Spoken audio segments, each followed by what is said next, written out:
Fala pessoal, sociedade numa marcenaria, será que compensa? Estou passando por um momento de muita dificuldade ou estou começando agora. Vale a pena me associar a uma outra pessoa, um investidor ou de repente um marceneiro? Bom, eu vou compartilhar com vocês a minha própria história para de repente pode só dar uma direção para vocês aí, dependendo do momento que está passando. Bom, antes de eu abrir minha própria marcenaria, eu fui gerente de uma outra marcenaria por 1 ano e meio mais ou menos, né? No qual eu não tinha a habilidade, né?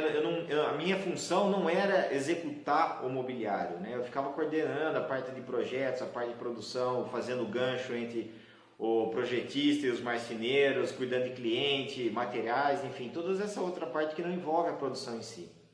Bom, depois desse período eu acabei trabalhando numa uma loja de móveis planejados, né? E aí surgiu um serviço lá, um projeto, no qual a cliente não queria atender, né? Que era um projeto de uma loja, e a cliente queria alguma coisa bem sofisticada, a questão do design bem diferente e tal. Eu acabei projetando isso para ela e a dona da loja não quis pegar esse serviço. Bom, essa cliente me procurou e falou: Ângelo, você não quer começar esse trabalho? Você já tem experiência com a marcenaria e tal, tal. Eu falei que não tinha máquina, não tinha estrutura, isso aqui. Ela falou: eu pago tudo antecipado, você começa. Bom, foi aí que eu comecei tudo, né? Eu já falei sobre essa história em outros posts aí, mas o fato é o seguinte, que quando chegou o momento de eu começar a produzir, então ela foi lá, me pagou, eu já fui atrás do barracão, aluguei o barracão, já comprei as máquinas, comprei os materiais.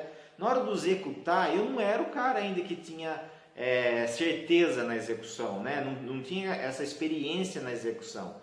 E aí eu falei, poxa, vou chamar um outro marceneiro para me ajudar aqui, vou oferecer uma sociedade para ele, de repente ele fica focado na parte de produção e eu continuo atrás de cliente, de projetos, fazendo essa outra parte. Convidei uma outra pessoa, o marceneiro, ele topou. Vamos lá, fizemos o primeiro projeto junto, deu tudo certo, entregamos e tal. Aí apareceu um outro segundo, fizemos, e começou a dar resultado, tudo, né? Começou a aparecer serviço, a gente tá começando a entregar. Aí chegou no momento que deu uma fraquejada assim de trabalho, né? E aí esse mesmo marceneiro, ele começou a anunciar no jornal, ele fez um anúncio no jornal usando a logomarca, a empresa, que fui eu que abri, toda a estrutura da empresa, que na verdade eu que iniciei tudo, né? Com essa a iniciativa, ele começou a anunciar como para fazer serviço particular para ele. Falei, que estranho é isso? Está no jornal, um anúncio da minha, e usando ainda o nome da minha empresa, tudo. Falei, que estranho isso, o que está acontecendo, né? Aí cheguei lá, fui conversar com ele lá, ele já falou, meu, não dá para ficar desse jeito, não, um mês tem bastante trabalho, outro mês não tem, eu preciso pagar minha motinha, que não sei o que e tal, tal. Daí eu comecei a entender o perfil dele, né? A questão, assim, tem vários perfis de profissionais. Tem um profissional que sabe fazer tudo, mas não tem a questão do empreendedorismo, né?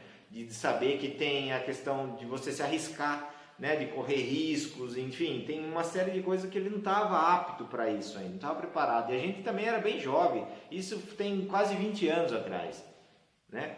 Então, assim, era um momento meio imaturo, tanto da minha parte como da dele, porque nós formamos essa sociedade meio sem formalizar nada, né? Tudo meio de boca, vamos fazer isso, vamos fazer aquilo, vamos junto, vamos, tudo meio na confiança um do outro, né? E aí eu comecei a questionar, não é assim que funciona, a gente vai ter que passar uns períodos às vezes que não tem uma demanda de trabalho mesmo, tal. E aí ele me falou, começamos a falar lá, ele falou, não dá mais para mim, quero seguir meu rumo, quero minha parte. E eu falei, tá bom, vamos lá ver isso aí. Então, nesse momento, eu comecei a cair por si, eu falei, não, vou lá no escritório de contabilidade, eu quero que uma pessoa que é contadora, que esteja totalmente fora disso, pegue todos os números, todas as notas, tudo que existe aqui e faça essa divisão da melhor forma possível. Você topa? Topa, beleza. Ela foi lá, fez esse documento que chama de extrato social. Nós assinamos, como eu ia ficar com a máquina, com a empresa, com tudo, eu peguei e paguei a parte dele, né? Beleza, ele aceitou de boa, falou, foi arrumar um outro trabalho em outro lugar fixo, tal, tal. E assim, não tivemos problema nenhum, continuamos até conversando depois, sem problema nenhum. Só que assim, a conclusão de tudo isso, que eu quero passar hoje para vocês é o seguinte. Eu não acho que sociedade é uma coisa ruim para quem está querendo, para quem está ou quem está começando, ou para quem está num período de dificuldade, que existem esses dois níveis de sociedade, né?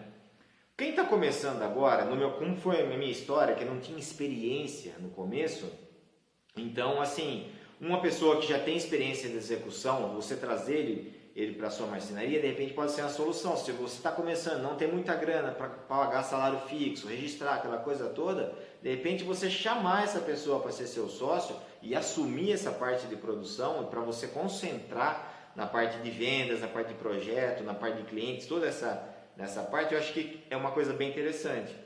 Acho que pode dar muito certo. Eu já vi vários casos de empresas aí que assim, hoje estão 20, 30 anos, estão tudo junto, o negócio está prosperando cada dia mais e tem dado muito resultado, né? E tem uma outra situação também de sociedade, que é o seguinte: você está lá com a sua empresa de marcenaria, já está rodando, só que ela está indo mal.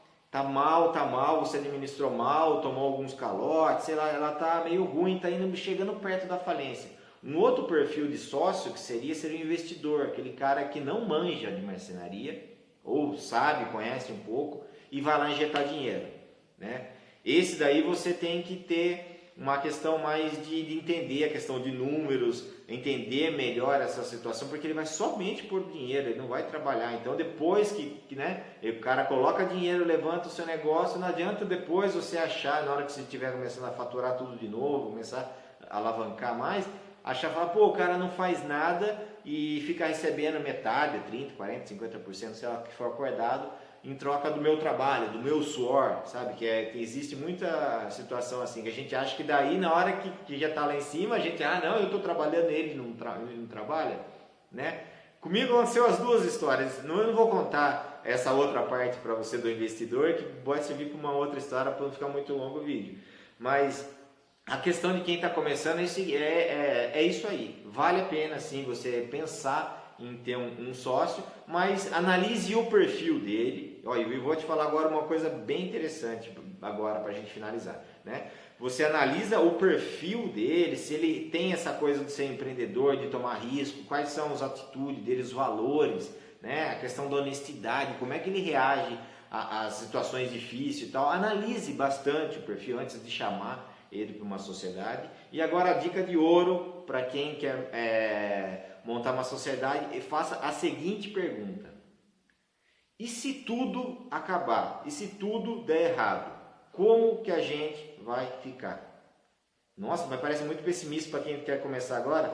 Não, isso daí vai fazer com que você seja muito transparente, todo mundo está ciente do que vai acontecer caso não dê certo uma sociedade. Então as coisas vão ficar tudo em cima da mesa, ninguém vai ficar com aquela desconfiança, ficar com aquelas coisinha na cabeça, sabe, aquele diabinho falando na cabeça: olha, é isso, e ele está fazendo isso, está fazendo aquilo. Não, está tudo claro já. Ó, se acabar, vai acontecer isso, você vai ficar com tanto, eu vou ficar com tanto, vai acontecer isso, aquilo. A melhor coisa que vocês devem fazer é quando vocês colocam as cartas em cima da mesa. Tá bom, gente? É uma dica rápida que eu dei hoje aqui, contei um pouco da minha história, o vídeo estendeu um pouquinho, mas foi necessário, pelo menos, para transmitir o que eu passei e que, de repente, pode ser o norte aí para sua marcenaria, tá bom? Forte abraço, a gente se vê nos próximos vídeos.